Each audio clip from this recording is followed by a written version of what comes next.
peeves as a young preacher that there would be anybody who treats the Lord's work that way, because the way I see opportunity in ministry is the opportunity. To tell you first about Belshazzar's feast. Belshazzar was the last king of Babylon, and on the day of his demise, he held a feast. You see, Belshazzar wanted to stand out, so he threw himself a party.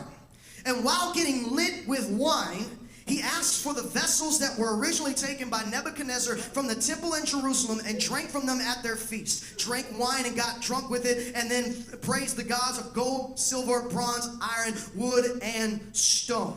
Took the vessels out of the house of God and used them for idolatrous worship and purposes that were ungodly and evil. How often do we see preachers, teachers, pastors, bishops, apostles, and the such who were once used for God as vessels in the house of God, now allowing themselves to be used for the glory of another? What is their problem? They wanted to be noticed, they wanted to be celebrated and cheered more than they wanted to serve God to his glory. They only want to be in God's house as long as they have a mic and an audience. And it is one of my pet peeves as a young preacher that there would be anybody who treats the Lord's work that way, because the way I see opportunity in ministry is the opportunity to change the light bulbs, the opportunity to vacuum the carpets, the opportunity to wipe down the windows, the opportunity to welcome you whenever you pull up in your car with an umbrella whenever it is raining outside, the opportunity to park your car so you can walk in on dry ground while I go out there and I get wet in the rain on my way in my two-piece suit or in my dress to the nines Sunday.